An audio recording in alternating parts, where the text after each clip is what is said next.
Assalamualaikum warahmatullahi wabarakatuh. Perkenalkan, saya Windy Fabella dengan NIM 23040402. Di sini saya akan membuka video presentasi kelompok kami yang berjudul Sumber Ajaran Islam. Nah, di sini kita akan memahami sumber ajaran Islam. Islam sebagai agama yang berlaku abadi dan berlaku untuk seluruh umat manusia mempunyai sumber yang lengkap pula. Sumber ajaran Islam adalah Al-Quran dan Sunnah yang sangat lengkap. Pertanyaan yang akan timbul adalah mengapa ijtihad dijadikan sebagai sumber hukum atau sumber ajaran Islam, padahal Al-Quran dan Sunnah telah cukup lengkap. Seperti diketahui bahwa Al-Quran adalah merupakan sumber ajaran yang bersifat pedoman pokok dan global, sedangkan penjelasannya banyak diterangkan dan dilengkapi oleh sunnah. Tapi, sesuai perkembangan zaman, banyak masalah-masalah haru yang tidak terdapat dalam Al-Quran dan sunnah. Dalam persoalan-persoalan baru itu, sudah tentu jawabannya bagaimana dan sejauh mana Islam secara tegas menetapkan dan memecahkannya. Dengan demikian, ijtihad sangat dibutuhkan sebagai salah satu metode dalam menerangkan sesuatu persoalan yang tidak ada atau secara jelas tidak terdapat di dalam Al-Quran dan Sunnah. Baik, jadi sini saya akan menjelaskan tentang pengertian Al-Quran. Apa sih pengertian Al-Quran itu? Jadi pengertian Al-Quran itu cukup banyak dan beragam dalam pengungkapannya. Ada yang menambahkan menjadi keterangan, membacanya menjadi ibadah, dan ada pula yang menambahkannya dengan keterangan yang diriwayatkan nabi-nabi.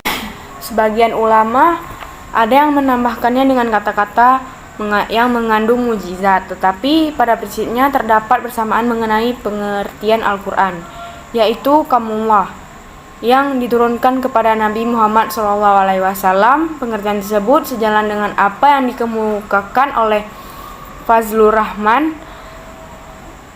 Menurutnya, Al-Quran adalah firman Tuhan, yaitu Allah Subhanahu wa Ta'ala.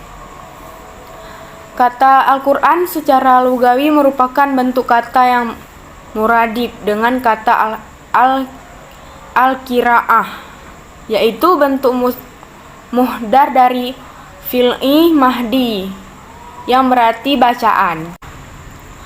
Arti ke arah lainnya ialah mengumpulkan atau menghimpun.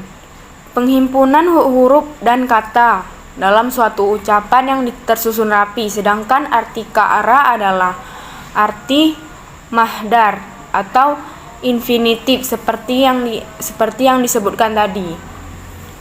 Disebut dalam firman Allah Subhanahu wa Ta'ala ayat 17-18 yang artinya, sesungguhnya atas larangan kamilah pengumpulnya dalam dadanya dan membuatmu pandai membacanya. Apabila kami telah selesai membacanya, maka ikutilah bacaannya. Assalamualaikum warahmatullahi wabarakatuh. Perkenalkan, nama saya Kartika Nadila Putri dengan NIM 23040427. Di sini saya akan menjelaskan tentang turunnya Al-Quran. Kitab suci Al-Quran diturunkan secara berangsur-angsur kepada Nabi Muhammad SAW lebih kurang selama 23 tahun. Terbagi dalam surah-surah yang semuanya berjumlah 114. Dalam panjangnya sangat beragam. Ayat-ayat dari surat-surat yang terdahulu mengandung momen psikologis, meminjam istilah Fazlur Rahman, yang dalam dan kuat luar biasa, serta memiliki sifat-sifat seperti ledakan vulkanis yang disikat tapi kuat. Surat-surat Makkiyah adalah yang paling lama dan termasuk surat-surat pendek. Baru pun pada surat-surat Madaniyah, makin lama surat-surat tersebut makin panjang. Dan tujuan Al-Quran diturunkan adalah untuk menegakkan tata masyarakat yang adil berdasarkan etika.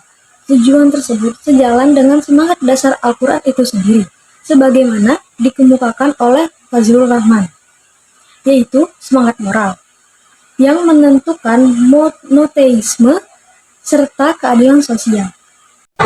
Perkenalkan, nama saya Flora Cita Sagala dari unit 1 dengan NIM 23040425. Di sini saya akan menyebutkan beberapa fungsi Al-Quran.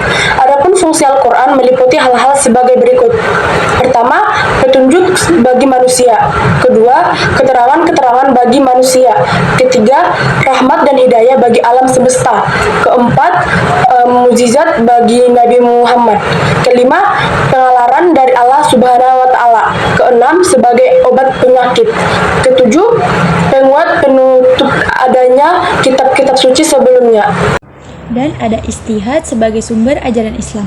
Ijtihad yaitu pencurahan segenap kesanggupan untuk mendatangkan sesuatu dari berbagai urusan atau perbuatan. Kata ijtihad berasal dari kata jahada yang artinya berusaha keras atau berusaha sekuat tenaga.